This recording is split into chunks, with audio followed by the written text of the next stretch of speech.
여러분 안녕하십니까? 2월 3일 일요일에 전해드리는 뉴스데스크 강원입니다.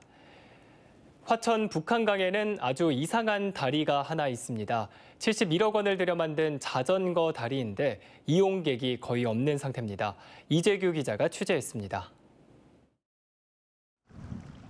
화천을 가로질러 흐르는 북한강 상류에 총 길이 360m짜리 다리가 들어서 있습니다. 반지 모양의 조형물 때문에 반지교라 이름 붙은 자전거 교량입니다. 4대강 사업으로 이 주변에 난 자전거길 이용자들을 위해 지난 2014년 건설했습니다. 문제는 이용객이 없다는 점입니다. 이용객은 좀 있던가요? 못 봤어요. 그러면 좀 답답하세요? 그렇죠. 좀 그 돈을 가지고 다른데 뭐 사용했다라고는 몰라도. 그도 그럴 것이 이곳 자전거길을 이용하는 사람 자체가 적습니다. 춘천까지 연결된 자전거길이 이곳으로 이어지지 않았기 때문입니다. 그나마 찾아오는 자전거 이용객들이 다리를 이용하려 해도 불가능합니다. 북한강 물이 가로막고 있기 때문입니다. 다리에 올라가려면 수상 부교를 연결해야 하는데 겨울에는 미끄러짐 사고 위험이 높아 다리 접근 자체를 통제하고 있습니다. 원래는 이런 부교 형태가 아닌 정식 다리로 개통할 예정이었습니다. 하지만 예산이 없어서 임시 방편으로 이렇게 운영하고 있습니다. 제대로 된 다리를 만들기 위해서는 100억 원 정도의 예산이 더 필요합니다. 지금까지 든 예산만 71억 원입니다. 화천군은 언제 추가 예산을 확보할 수 있을지, 춘천 자전거길과 언제쯤 연결될지 알 수 없다는 입장입니다. 하지만 언젠가는 이 다리가 제 역할을 할 것으로 기대한다고 밝혔습니다. 낭비라고 표현을 하시는 분들도 있지만은 저희가 어떤 장기 계획 봤을 때는 낭비가 아니라 이렇게 생각을 하고 있습니다. 수십억 원 혈세가 투입된 자전거 다리. 예산 낭비라는 비난을 받는 애물단지가 됐습니다. MBC 뉴스 이재규입니다. 동해고속도로 북강릉 IC에서 강릉 사천항을 잇는 도로 개설 공사가 진행되고 있습니다. 하지만 주요 도로와의 접속 지점이 확정되지가 않아서 당분간 반쪽 도로로 전락할 처지에 놓였는데요. 보도에 황병춘 기자입니다. 강릉시 사천면 농경지 옆으로 4차로 도로가 건설되고 있습니다. 2.2km 가운데 일부는 포장까지 됐고 나머지는 공사가 한창입니다. 동해안권 발전특별법에 따른 설악단오문화권 사업의 하나로 지난 2016년부터 공사에 들어갔습니다. 동해고속도로 북강릉 IC에서 사천 진항을 잇는 2.88km를 조성하는 데 모두 344억 원이 들어갑니다. 당초엔 국비가 90%, 309억 원이 지원되기로 했지만 지금은 지원액이 200억 원으로 줄면서 강릉시 부담액은 110억 원이 더 늘었습니다. 도로 공사가 끝나는 지점에는 주택가 비닐하우스가 자리 잡고 있습니다. 공사 종점이 결정되지 않아 올해 공사는 여기서 멈춥니다. 북강릉 IC 램프도로와 연결하려고 하지만 도로법상 어려운 실정입니다. 국도 7호선 구라미 휴게소 고가도로에 접속하는 것은 교통 혼잡을 우려한 국토관리사무소 측이 반대하고 있습니다. 강릉시는 택지 개발지구를 지나 공원 묘원 앞 국도와 이어붙이는 것을 적극 검토하고 있습니다. 청설공원을 이용하는 차량이나 그 지역에 살고 있는 지역 주민들의 교통 체계가 가장 유리한 쪽으로 지금 검토를 해서 추후에 이 사업 계획을 좀 변경을 할 예정입니다. 어느 방향을 택하든지 사업비는 늘어나고 준공 시기도 2020년 예정일을 넘기게 됩니다. 올해 완공될 2.2km 구간은 당분간 반쪽 도로로 전락할 전망입니다. MBC 뉴스 황병춘입니다. 건축과 토지 이용에 제약이 심했던 양양과 강릉의 도립공원 구역이 해제되면서 이 토지 이용에 대한 기대감이 높아졌습니다. 그런데 일부 마을 지역에서는 도립공원으로 묶여 있을 때보다 건축 가능 면적이 후퇴해 주민들이 반발하고 있습니다. 김형호 기자가 보도합니다. 도내 최대 요트 마리나 관광 항구인 양양수산항. 항구 가까이에 4층짜리 횟집 건물이 보입니다.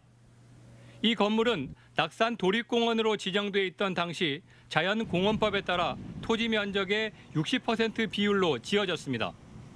도립공원에서 해제된 지 3년이 넘으면서 이제는 다양한 업종의 건물을 지으려는 움직임이 활발해지고 있습니다.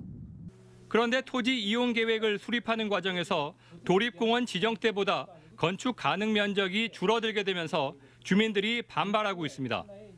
새로운 도시 계획에 따르면 농어촌 마을에서는 토지 면적의 최대 40%까지로 건축 면적이 제한됩니다. 세상에 이런 법이 어디 있습니까? 공원 폐지가 되면은 우리 지역 주민들이 좀 잘 살게 만들어줘야 되는데 이건 그게 아니고 더 올가매갖고. 양양군은 해당 마을이 비도시 지역에 속하고 개발 계획도 수립돼 있지 않아 토지 이용 계획에 변화가 생겼다고 밝혔습니다. 토지의 60%까지 개발하려면 관광 휴양지구로 지정해야 하는데 관광 개발 수요가 불투명하고 기존 주택 이용과도 상충돼 지구 변경은 어렵다는 입장입니다. 그 기본 계획에 담지 않은 부분을 도시적으로 가긴 어려워요. 그래서 지금 수산리 같은 경우 기사문리, 하강 정리도 마찬가지고 집 많은 지역 세팅돼 있는 부분으로 저희를 또 보내다 보니까 참 어디 더 좋은 부분이 있다면 당연히 보냈죠. 도립공원에서 해제된 강릉에서도 비슷한 상황이 예상되면서 공원구역 해제에 따른 지자체의 준비가 미흡하다는 지적이 제기되고 있습니다. MBC 뉴스 김영호입니다. 도내 소와 돼지 72만 마리에 대한 구제역 긴급 백신 접종이 모두 마무리됐습니다. 강원도는 지난 1일과 2일 이틀 동안 200여 명의 관리 인력을 투입해 도내 전체 소와 돼지에 백신 접종을 마쳤다고 밝혔습니다. 강원도는 항체 형성까지는 시간이 좀 더 필요한 만큼 외부 소독과 차량 통제 등 차단 방역을 유지해야 한다고 밝혔습니다. 최근 경기 안성과 충북 충주에서 구제역이 잇따라 발생해 도내 농가로 구제역 유입 위험성이 높아지며 도내 농가와 방역 당국의 긴장이 높아지고 있습니다. 도내 노동자들의 임금 체불 피해가 증가하고 있는 것으로 나타났습니다. 고용노동부 강원지청은 지난해 도내에서 신고된 임금 체불 피해 노동자는 모두 5천여 명, 체불 임금은 410억 원을 넘었다고 밝혔습니다. 체불 임금 규모와 피해 노동자 수도 2017년에 비해 크게 늘어나 체불 임금은 140억 원 이상 증가했고 피해 노동자 수는 300명 정도 늘어난 것으로 확인됐습니다. 강원도가 청소년 수련 시설의 사용료를 인상했습니다. 고성에 있는 세계 잼버리 수련장과 춘천에 있는 청소년 수련원의 숙박비는 하루 9,000원 안팎으로 식비는 한 끼에 5,500원가량으로 3% 정도 올렸습니다. 또 수련 활동비는 1인당 9,500원에서 14,000원까지로 인상폭이 30% 안팎으로 컸습니다. 의료 취약 지역에 대한 공공의료 서비스를 강화하기 위해 강원도형 공공보건의료지원단이 설치돼 운영됩니다. 강원도는 다음 달 강원도형 공공보건의료지원단을 설치하고 5개 의료원의 인프라 확충과 의료 안전망을 강화합니다. 이를 통해 지역 거점 공공의료기관으로서의 기능과 역할을 강화한다는 구상입니다. 특히 다음 달부터 속초의료원이 소아청소년과의 야간과 휴일 진료를 실시하고 분만 취약지 5개 군에서는 고위험 산모에 대한 맞춤형 지원도 이루어질 예정입니다. 강원도교육청이 올해 초등학생들의 놀이 문화를 더욱 활성화시킵니다.